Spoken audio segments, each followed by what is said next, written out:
2021년 12월에 개봉한 영화 가운데 Don't Look Up이라는 영화가 있습니다. 우리말로 위를 쳐다보지 마, 이런 제목이겠죠. 인류를 멸종시킬 수 있는 엄청난 크기의 혜성이 지구에게 다가오는 그런 위기 앞에서 사람들이 그 위기 앞에서 어떻게 반응하는가를 굉장히 코믹하게 그려낸 영화입니다. 보신 분들 계십니까? 한번. 아무도 안 계신. 감사합니다. 보신 분들은 아시겠지만 이 엄청난 위기 앞에서 사람들이 반응하는 모습이 굉장히 당황스럽습니다. 혜성이 지구와 충돌할 확률이 99.78%라고 말하는 과학자의 이 설명을 들으면서 그러면 0.22%는 안 올 수도 있겠네요 하면서 이거 그냥 넘어가자고 이렇게 위기를 인정하지 않는 사람도 있습니다. 어떤 정치가는 자신의 어떤 권력 또 자신의 어떤 지지율 때문에 이것을 이용하기 위해서 써먹거나 또는 아예 별로 신경을 쓰지 않기도 하고, 또 많은 사람들이 TV 연예인의 사랑과 이별 얘기에 빠져서 그 엄청난 위기에 별로 귀담아 듣지 않는 모습들이 나타납니다. 또 이 온 인류가 죽을 수밖에 없는 그런 위기 앞에서 제발 이것을 보십시오, 여러분 주목하셔야 됩니다, 간절하게 호소하는 이 과학자의 이야기를 이렇게 보면서 이렇게 표정이 왜 이렇게 이상해, 내용은 보지 않고 내용은 듣지 않고 다른 사소한 것들을 트집 잡아서 성격이 별로 안 좋은 사람이다, 지금 지구가 부서지는 그런 상황 앞에서 그런 황당한 이야기를 하는 사람들도 있습니다. 감정, 느낌 이런 것들을 통해서 현실을 외면하는 포스트 트루스, 탈진리 시대를 풍자한 영화라고 하는데요. 꼭 혜성 충돌처럼 어마어마한 일은 아니더라도 우리네 삶 가운데 우리의 삶의 자리에 크고 작은 위기들이 때때로 다가옵니다.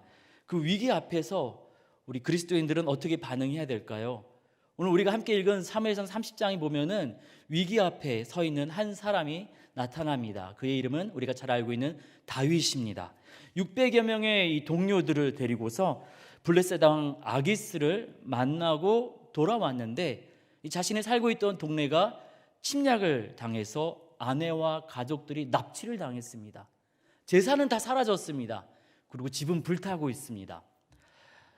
집이 불타고 재산이 사라진 것도 큰일인데 이 사랑하는 가족들이 죽었는지 살았는지 생사를 확인할 수가 없습니다. 이 얼마나 끔찍하고 무서운 일인지 4절 말씀 보니까 울 기력이 없도록 울었다 이렇게 기록하고 있습니다. 위기가 여기서 끝나면 참 좋으련만 6절에 보니까 지금 다윗이 사람들을 인솔해서 블레셋에 갔다 왔단 말입니다. 그래서 함께 블레셋에 갔다 왔던 동료들이 다윗을 죽이려고 돌을 들고 있었습니다. 이런 끔찍한 위기에서 다윗은 어떻게 반응하고 있습니까? 영화 Don't Look Up의 주인공들처럼 현실을 외면하지 않았습니다. 오늘 말씀해 보니까 믿음의 사람 다윗은 위기 앞에서 세 가지 모습을 보여주고 있는데요. 첫 번째, 하나님께 물어봤습니다. 8절 전반부입니다. 다윗이 여호와께 묻자와 이르되 내가 이 군대를 추격하면 따라잡겠나이까? 가족을 납치하고 재산을 빼앗아간 이 나쁜 사람들, 이 성경에 보면 아말렉 사람들이라고 나오고 있는데요. 이들을 쫓아가면 잡을 수 있겠습니까? 이 답답한 현실에서 그는 하나님께 물어봤습니다. 그때 하나님께서 주신 답은 무엇입니까? 8절 후반부입니다. 쫓아가라. 반드시 따라잡고 도로 찾으리라. 위기의 순간 다윗은 현실을 외면하거나 낙심하거나 포기하지 않았습니다. 하나님께 물어보고 하나님께 들었습니다. 하나님과 대화하는 가운데 하나님께서 주신 것은 무엇입니까? 소망과 위로, 응원과 격려입니다. 그 위로를 듣고 그 소망의 계획을 듣고 다윗은 다시 도전할 수 있었습니다. 다윗의 주변에는, 다윗의 좌우 앞뒤에는 어떠한 것들이 보이는 상황입니까? 다윗 때문에 내 사랑하는 아내와 내 사랑하는 가족들이 다 끌려가고 죽었는지 살았는지 알 수 없다. 나쁜 다윗을 없애버려야지 내 분이 풀리겠다. 날카로운 돌을 들고 있는 남자들의 원망의 눈빛뿐입니다. 그런데 그가 앞뒤 좌우가 아니라 고개를 들어서 눈을 들어서 하나님을 바라볼 때 그는 하나님의 회복의 계획을 들을 수 있었습니다. 희망의 미래를 들을 수 있고 바라볼 수 있었습니다. 우리도 때때로 그렇지 않습니까? 우리의 눈앞에 상황이 때때로 절망스러운 상황뿐이고 내일이 보이지 않는 그때 우리가 어떻게 해야 될까요? 그냥 포기해 버릴까요? 그때 Don't look up 할 것이 아니라 look up, 위를 쳐다보면서 위에 계신 하나님 바라보면서 위에 계신 하나님께 여쭙고 위에 계신 하나님께 듣고 위에 계신 하나님과 소통하면서 하나님 주신 위로와 소망 가운데 하나님 주신 격려와 응원 가운데 다시금 일어서기를 우리 주님은 기대하고 계십니다. 예, 고난이 찾아올 때마다 위기의 순간이 찾아올 때마다 우리가 다윗처럼 하나님께 고개를 들고 하나님 바라보면서 하나님 주신 위로와 소망 가운데 다시금 일어서는 저와 여러분 우리 모두가 되기를 원합니다. 두 번째로 다윗은 위기의 상황 앞에서 어떻게 했습니까? 최선을 다했습니다. 하나님께서 주신 위로와 격려를 받았잖아요. 좋아, 하나님이 되찾게 해주신대. 하나님이 내 사랑하는 가족도 내 재산도 다 되찾게 해주신대. 아이 좋아 하면서 쉬고 놀고 먹고 자고 이렇게 했다고 성경은 기록되어 있지 않습니다. 오늘 말씀 보니까 어떻게 기록되었습니까? 그는 자신을 돌로 치려는 동료들을 설득해서 열심히 노력했습니다. 최선을 다해 노력했습니다. 엄청 노력했습니다. 다윗의 동료이자 이 부하들은 600명이라고 소개하고 있는 이 사람들은 어떤 사람들입니까? 이 앞에 사무엘상 앞쪽에 살펴보면요, 한 맺힌 사람들, 빚진 사람들, 산전수전을 다 겪은 사람들이에요. 우리 요즘 강철부대 그런 드라마 나오는 것처럼 특수부대 출신처럼 험악한 일을 경험한 사람들입니다. 웬만한 육체적인 고통으로 포기하지 않는 악과 깡으로 뭉쳐진 사람들입니다. 근데 이 사람들이 이 다윗이 우리 쫓아가서 회복합시다, 찾아옵시다 하는 그 열정과 열심을 따라가지 못해서 9절과 10절에 보니까 그 중에 600명 가운데 200명이 나 못 따라가겠어요, 이렇게 하면서 부소 시내가에 남았다라고 기록하고 있습니다. 17절에 보니까 다윗과 이 함께한 동료들이 사랑하는 가족과 재산과 그 모든 것을 되찾기 위해서 얼마나 열심히 일하고 노력했는지 새벽부터 시작해서 이튿날 저물 때까지 열심히 전투를 벌였다라고 기록하고 있습니다. 새벽 6시에 시작해서 그날 열심히 하루 종일 일하고 밤을 샜어요. 또 다시 그 다음날 저녁 6시까지, 첫째 날 18시간, 그 다음날 18시간, 36시간을 넌스톱으로 정말 최선을 다해서 노력한 것입니다. 내일 시험을 위해서 밤샘 공부하는 여러분들처럼 회사의 프로젝트, 직장의 이 업무 때문에 야근하면서 에너지 음료 마시면서 막 참아야 돼 하면서 열심히 일하시는 우리 청년들처럼 다윗도 그의 동료들도 새벽부터 시작해서 하룻밤을 꼬박 새고 그 다음날 저녁이 될 때까지 최선을 다해 노력했습니다. 노력하고 엄청 노력했습니다. 그리고 그 노력의 끝에 하나님께서 말씀하신 대로 18절 말씀 보니까 빼앗은 것을 다 도로 찾아왔고 19절 말씀 보니까 크던 작던 상관없이 다 회복했다라고, 그리고 다 하나님께서 회복할 수 있도록 하나님께서 열어주셨다라고 기록하고 있습니다. 하나님께서 주신 위로와 소망을 듣고서 하나님이 나에게 말씀하셨어, 하나님이 꿈으로 나에게 알려주셨어, 아이 좋아 하고 거기서 멈추어 있으면 안 됩니다. 최선을 다해 도전해야 합니다. 누가복음 22장에 보니까 우리 예수님께서도 십자가에 달리시기 전에 이미 십자가에서 승리할 것을 창세기 3장에서 하나님 계획하고 약속하셨지만, 예정되어 있지만 그 엄청난 승리 앞에서, 그 엄청난 영적 싸움에서 승리하기 위해서 우리 예수님께서도 조차 땀이 피가 되도록 최선을 다해 기도하셨습니다. 예수님도 최선을 다해서 땀이 피가 되도록 기도하셨습니다. 예수님께서 마태복음 25장에서 들려주신 달란트 비유에 보니까요, 주인에게 칭찬 들은 2달란트, 5달란트 받은 이 종들은 그 양에 상관없이 받자마자 나가서 힘써 최선을 다해서 일했습니다. 그리고 2달란트든 5달란트든 남은 것의 양에 상관없이 똑같이 칭찬 듣고 주인의 위로와 또 상을 받게 되지요. 그런데 1달란트 받은 종은 주인을 원망하면서 그냥 이 달란트를 땅에 묻어버렸습니다. 요즘 표현으로 1도 노력하지 않았습니다.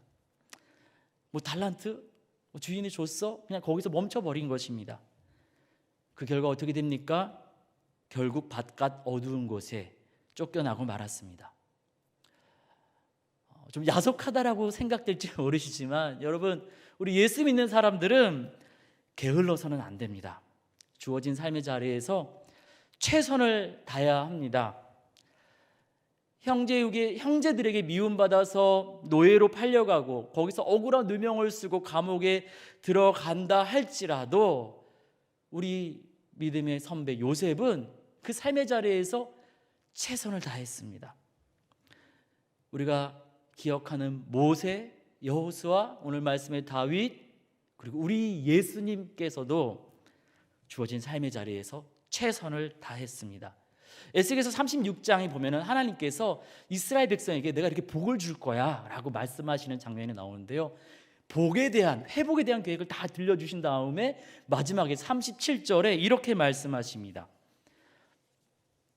그래도 이스라엘 족속이 이같이 자기들에게 이루어주기를 내게 구하여야 할지라. 하나님께서 계획하셨지만, 하나님께서 능히 이루실 것이지만, 그럼에도 불구하고 우리는 그 하나님의 계획과 소망을 바라보면서 힘써 기도해야 합니다. 힘써 노력해야 합니다. 힘써 도전해야 합니다. 주님 주신 위로와 격려를 듣고 예수님께서 그렇게 하셨던 것처럼 우리도 마지막 땀 한 방울까지 최선을 다해야 합니다. 왜냐하면 우리 예수님께서 그리 하셨고 우리 믿음의 선배들도 그렇게 도전하고 노력함으로 하나님께서 계획하시고 예정하신 복을 누렸기 때문입니다. 어떤 엄청난 결과물을 기대해서가 아니라 주님이 우리 가운데 그것을 부탁하시기에 우리는 1달란트를 받았든 2달란트를 받았던 광야이던 또는 옥토 같은 땅이던 주어진 삶의 자리에서 최선을 다해야 합니다. 이에 우리도 우리의 삶의 자리에서 최선을 다해서 주님께서 우리를 위해 준비하시고 예정하신 복을 다 누리는 저와 여러분 우리 모두가 되어지기를 원합니다. 세 번째로, 다윗은 위기 앞에서 또 위기가 다 끝난 그 상황 속에서 사람들에게 복수나 원망을 하지 않고 모든 사람들을 사랑으로 품었습니다. 오늘 우리가 읽은 사무엘상 30장 뒷부분에 가면은 이 전투가 다 끝나고 승리했습니다. 가족과 재산들을 다 되찾아오는데 21절에 보니까 이 중간에 낙오한 사람들을 만나게 되죠. 누가 먼저 인사를 하죠? 오늘 말씀 사무엘상 30장 21절에 보니까 다윗이 먼저 인사를 해요. 다윗은 밤샘 전투를 하고 피곤한 몸으로 무기를 들고 막 걸어오고 있는데 부솔 시내가에 남아있던 사람들이 뛰쳐나와서 인사를 하는 것이 마땅할 텐데도 다윗이 먼저 인사합니다. 남아있는 사람들을 품기 위해서 먼저 잘 지냈냐? 괜찮냐? 먼저 인사를 하죠. 그 모든 상황 속에서 22절에 보니까 이 함께했던 400명 중에 있는 일부 사람들이 여기 부솔 시내가에 남아있는 사람들, 저 사람들한테는 우리가 찾은 물건들 우리 나누지 맙시다, 이렇게 이야기하면서 편가르기를 시작합니다. 전쟁에서 승리한 전리품 나눠주지 맙시다.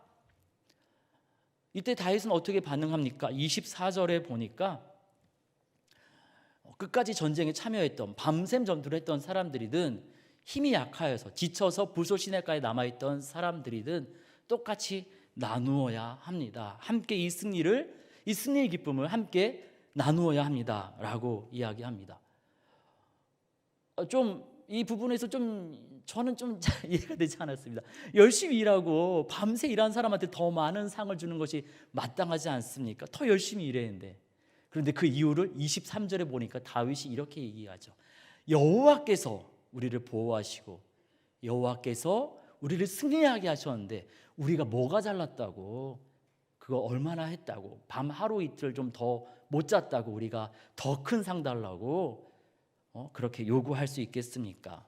오직 하나님께 영광을 돌리면서 편가르게 하지 맙시다. 우리 같이 나누어 주고 같이 기뻐합시다. 사랑으로 다 품기 시작합니다. 다윗은 승리한 다음에 자신의 공로를 자랑하면서 자신의 어떤 권력을 장악하기 위해서 편가르기를 하지 않고 모든 사람들을 사랑으로 품습니다. 그런데 이 사람들은 어떤 사람들입니까? 우리가 앞서 보았던 30장 6절에 보니까 다윗을 향해서 돌을 들고 다윗을 죽이려고 했던 사람들이잖아요. 야, 너네 나 죽이려고 했는데 우리 봐봐, 우리 승리했잖아. 주어진 결과를 보면서 다윗은 이 자기를 죽이려고 했던 그 사람들한테 혼을 낼 수도 있었고요. 야, 열심히 일한 사람들만, 밤샘 전투한 사람들만 상 받아, 이렇게 편가르기를 하면서 자기 기분에 맞춰서 줄 세우기를 할 수 있었지만 그렇게 하지 않습니다. 복수도 하지 않고 편가르기도 하지 않았습니다. 오직 하나님께 영광을 돌리며 그 모든 사람들을 사랑으로 안아줍니다. 오늘 말씀해 보니까 위기의 상황 앞에서 믿음의 사람 다윗은 세 가지 멋진 모습을 보여줍니다. 첫 번째, 하나님과 소통하며 하나님께 위로를 얻었고, 두 번째, 있는 힘을 다해 최선을 다해 노력하여서 승리하였습니다. 세 번째, 승리한 이후에 복수나 편가르기를 하지 않고 그 모든 사람들을 사랑으로 품고 위로했습니다. 되게 멋있지 않습니까? 저만 멋있게 생각하는 것일까요? 이 멋진 모습을 보여주기 전에 다윗은 어떤 모습이었다라고 오늘 말씀에 기록하고 있습니까? 30장 6절을 한번 볼까요? 백성들이 자녀들 때문에 마음이 슬퍼서 다윗을 돌로 치자 하니 다윗이 크게 다급하였으나 그의 하나님 여호와를 힘입고 용기를 얻었더라. 다급하다, 막 엄청 급하다 이런 뜻입니다. 공경에 빠졌다라는 것이죠. 가족도 실종되었고 집은 불타고 있고 동료들은 막 죽이려고 하고 있고, 이게 얼마나 급한 상황입니까? 이게 얼마나 곤란한 상황입니까? 그런데 그 상황 속에서 다윗이 하나님 여호와를 힘입고 용기를 얻었다라고 기록하고 있습니다. 이게 무슨 의미일까? 우리말로 이렇게 번역된 이 히브리어가 나타내는 구체적인 의미가 무엇일까? 힘 입는 것은 구체적으로 어떤 모습이고 어떤 용기를 다윗이 얻었을까? 우리도 어떻게 하면 그 용기를 얻고 위기 상황에서 극복하고 다윗처럼 승리할 수 있을까? 히브리어를 살펴봤습니다. 힘입어라는 단어도 없고 용기라는 단어도 없었습니다. 힘입어 용기를 얻었다라고 길게 번역된 이 문장은 히브리어 단어 한 개를 의역해서 번역한 것입니다. 하자크라는 단어인데요. 이 하자크라는 단어는 용기, 힘입다 이런 뜻이 아니라 꽉 붙잡다, 묶어버리다, 기대다 이런 뜻이 있습니다. 그래서 표준세번역 성경에서는 이 히브리어 의미를 잘 살려서 이렇게 번역했습니다. 그 부분을 제가 읽어드리겠습니다. 다윗은 자기가 믿는 주 하나님을 더욱 굳게 의지하였다. 공경에 빠지자 다윗은 하나님을 의지했다라는 겁니다. 하나님을 붙잡았다라는 것입니다. 이 일이 생기기 전에, 사무엘상 30장에 이르기 전에 29장, 28장, 27장에 나타나 있는 다윗의 모습은 어떤 모습이었을까요? 구약을 연구하는 사람들, 성경학자들은 이야기합니다. 27장, 28장, 29장에서 다윗은 하나님을 의지하지 않았다고 이야기합니다. 우리는 다윗에 대해서 기억하고 있잖아요. 하나님과 소통하고 하나님께 많은 찬양을 올려드리고 많은 시편을 썼던 사람. 사무엘상 16장에서 다윗이 하나님께 사무엘 선지자를 통해서 기름 부음을 받습니다. 이스라엘의 왕이 될 것이라는 꿈을 얻게 되었습니다. 이 다윗이 정치에 대한 야망이 있었던 것 아닙니다. 내가 왕이 될 그런 인상입니까? 어떤 세상적인 욕심이 있었던 것이 아닙니다. 그냥 주어진 삶에서 열심히 살고 있었는데 하나님께서 그에게 비전을 주셨습니다. 기름 부음 받기 전에도, 기름 부음 받은 이후에도 다윗은 하나님께 물으면서, 하나님께 들으면서 하나님과 소통하며 살았습니다. 그렇기 때문에 골리앗을 무찌를 수 있었고 자신을 핍박하는 사울 왕을 복수하지 않고 그를 사랑으로 품을 수 있었습니다. 하나님도 사울 왕도 그리고 자신의 민족 이스라엘도 배신하지 않고 세상이 감당할 수 없는 그런 능력의 사람으로, 하나님의 사람으로 그렇게 멋있게 살 수 있었습니다.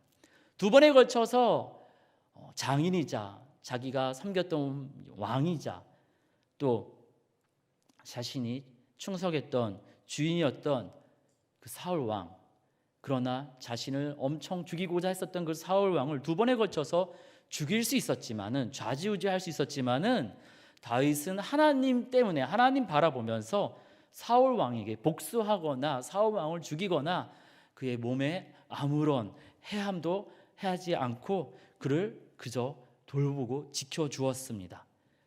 그렇게 살기를 십수년 잘 살았습니다. 그런데 김병이 효자 없다는 옛말처럼 다윗이 십수년간 지나면서 지치기 시작합니다. 하나님과 소통하면서 골리앗을 무찌르고 세상이 감당할 수 없는 하나님의 사람으로 살았던 다윗에 대한 이상한 기록이 27장 1절에 등장합니다. 다윗이 그 마음에 생각하기를 내가 후일에는 사울의 손에 붙잡히리니 블레셋 사람들이 땅으로 피하여 들어가는 것이 좋으리로다.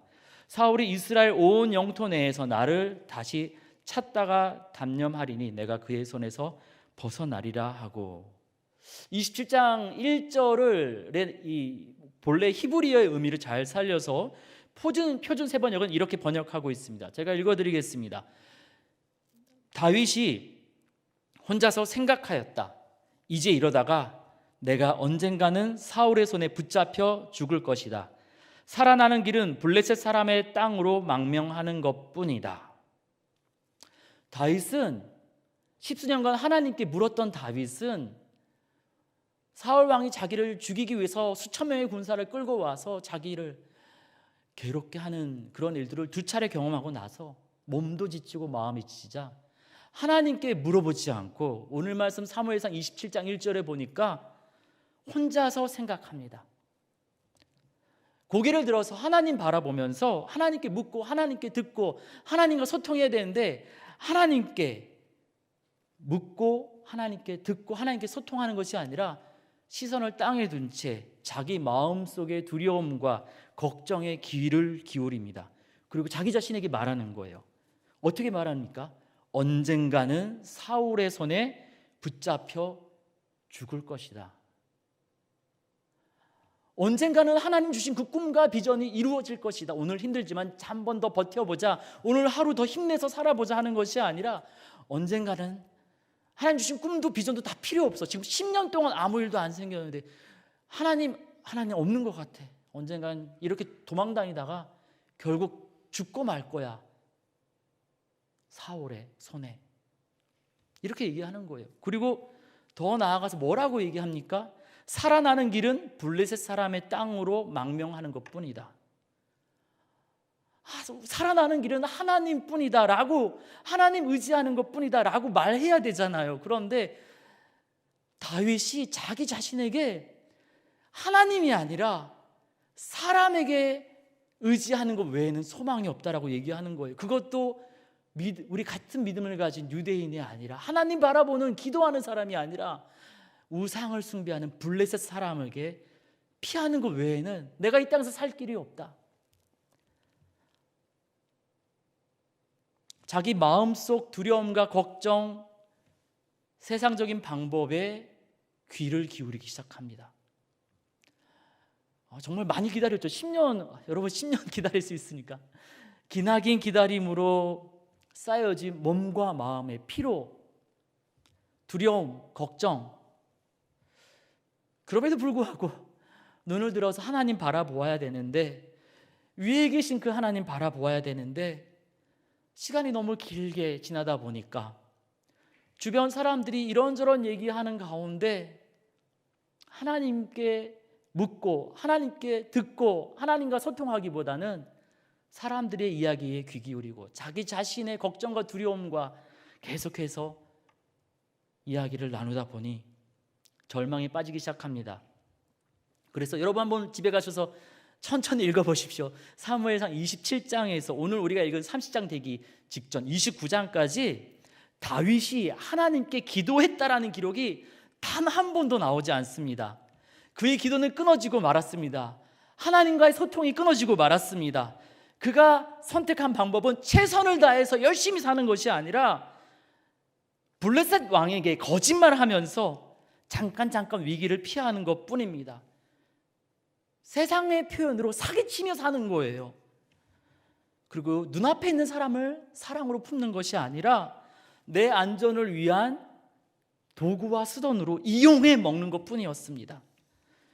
그리고 블레셋 사람들이 이스라엘을 공격하기 위해서 막 일어서고 전쟁 준비를 하기 시작했을 때 이스라엘 편에 서서 이전에 그가 했던 것처럼 10년 전에 그가 했던 것처럼 골리앗을 무찔렀던 것처럼 하나님 의지하여서 블레셋과 대항하여 싸우는 것이 아니라 도리어 블레셋 편에 서서 이스라엘 사람을 죽이는 이스라엘의 반역자가 되는 상황에 이르게 되었습니다. 다윗은 기도를 끊고 거짓말을 하면서 또 사람들을 이용해 먹으면서 그렇게 시간을 지체하고 버리고 그 귀한 청춘을 허비하고 있었지만 하나님은 여전히 살아계셨고 하나님은 여전히 다윗을 사랑하셨습니다. 그래서 다윗이 생각하지 못했던 방법으로 블레셋과 함께 이스라엘을 공격하려고 하는 이스라엘을 반역하게 되는 그 순간 직전에 다윗과 그의 동료들 600명을 빼내십니다. 그리고 그런 거 하지마 하면서 집으로 돌려보내시는 장면이 오늘 우리가 읽은 사무엘상 30장입니다. 끔찍한 위기가 오기 전까지 다윗은 눈을 들어서 하나님을 바라보지 않았고 최선을 다해 사는 것이 아니라 거짓으로 그의 삶을 살아내었고 사랑이 아닌 이기적인 욕망으로 살아왔습니다. 하나님의 사람인데 하나님 없이 사는 것이 익숙해져 갈 때 하나님은 그 하나님의 사람을 다시금 하나님의 사람으로 회복시키기 위해서 다시금 믿음의 사람으로 회복시키기 위해서 때때로 위기도 허락하십니다. 그리고 그 위기를 통해서 다윗은 눈을 들어 하나님을 바라보고 하나님을 붙잡기 시작했던 것입니다. 실종된 가족을 찾고 잃어버린 재산을 찾고 깨어진 관계에 있던 동료들과 다시금 화목하게 되는 것, 이거 굉장히 중요합니다. 우리가 이 땅에서 살아갈 때 너무나도 중요한 부분입니다. 그런데 더 중요한 것은 하나님과의 관계가 회복되는 것입니다. 27장에서 29장까지 다윗은 하나님 없이 살았기 때문에 기도할 수 없었고 그가 할 수 있는 것은 거짓말로 잠깐 버텨보는 것뿐이었고 사랑하는 사람, 사랑해야만 하는 사람들, 돌아보아야 되는 사람들을 이용하는 것 외에는 달리 방법이 없었습니다. 그런데 그가 위기 앞에서 하나님께 고개를 들어 하나님을 의지하기 시작하자 그가 하나님을 붙잡는 줄 알았는데 하나님이 다윗을 붙잡아 주십니다. 다윗이 성격이 좋고 기질이 좋고 잘생기고 탁월해서가 아니라 하나님이 다윗을 붙잡아 주셨기 때문에 하나님의 은혜 가운데 하나님과의 소통이 회복되고 최선을 다해 살게 되고 하나님의 마음으로 사랑으로 자신의 동료들을 품을 수 있게 된 것입니다.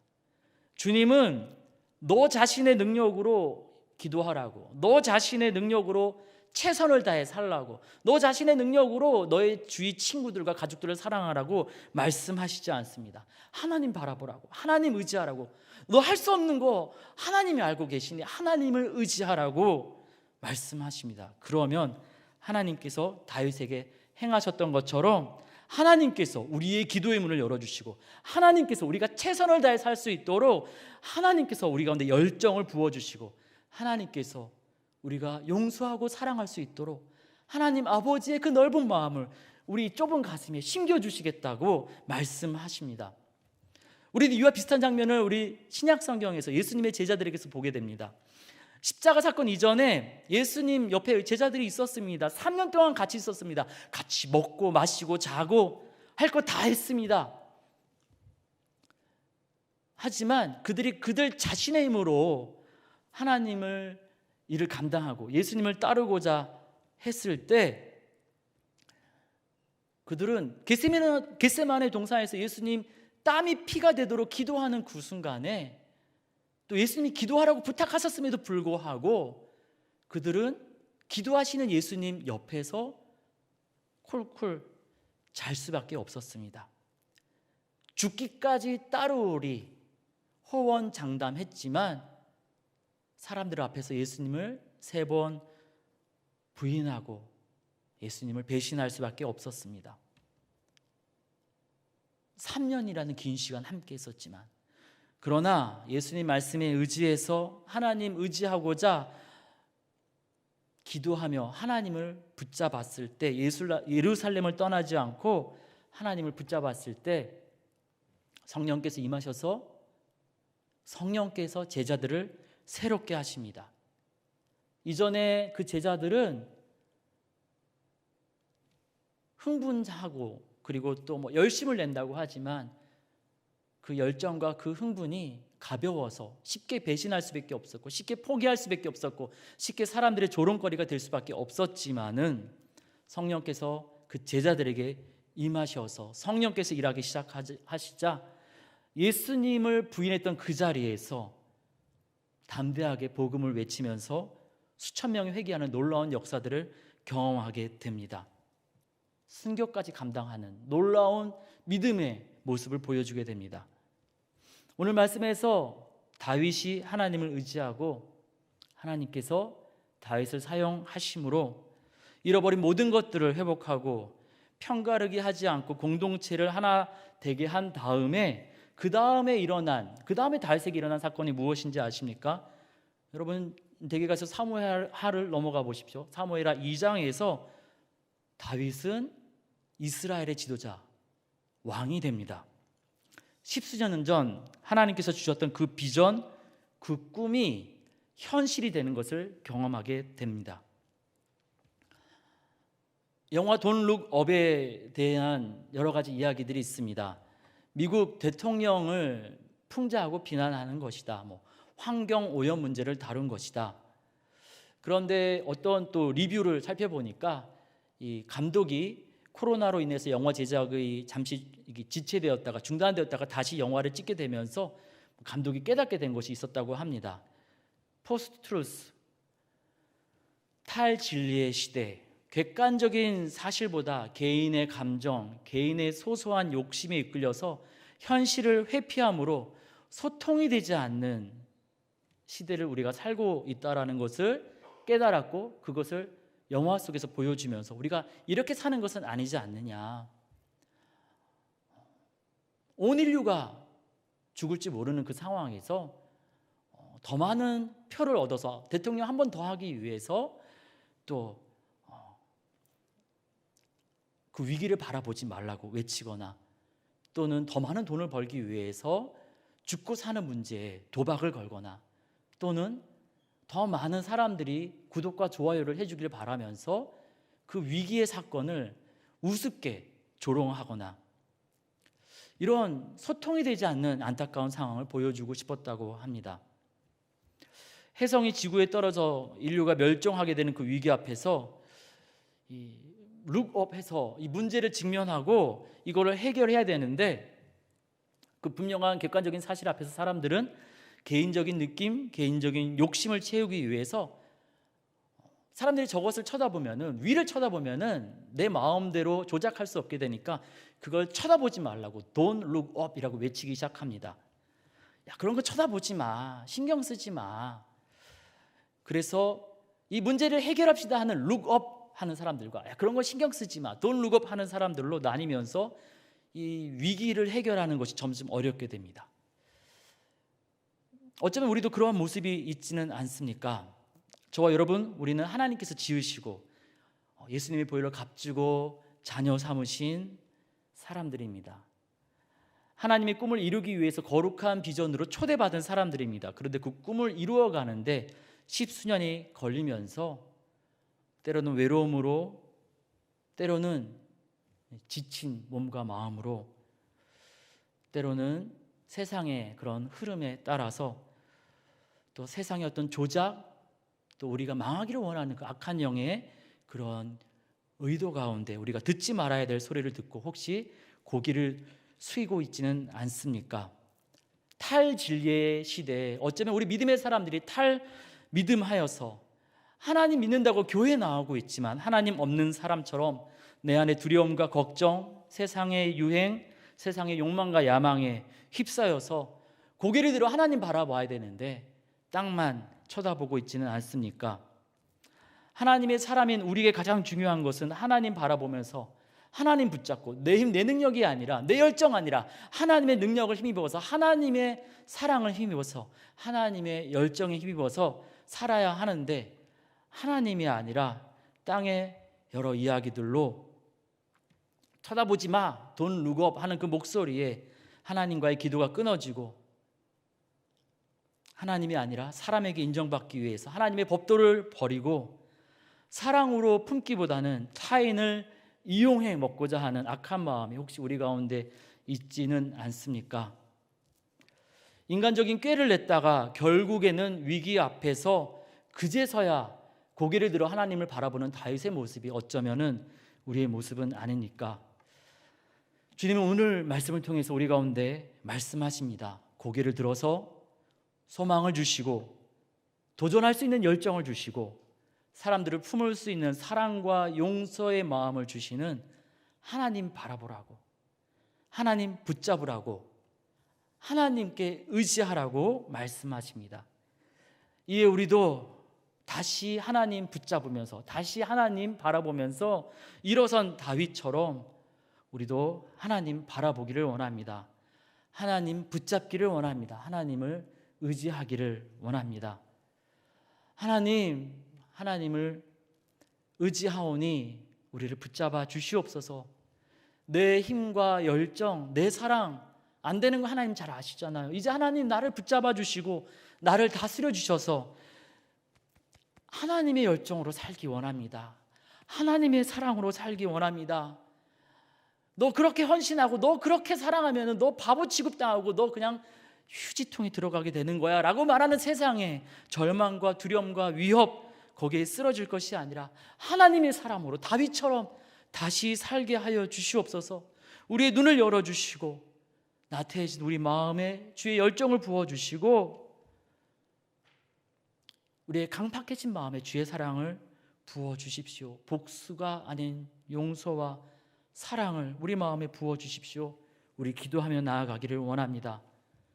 무너진 다윗을 붙잡아 일으키시고 그리고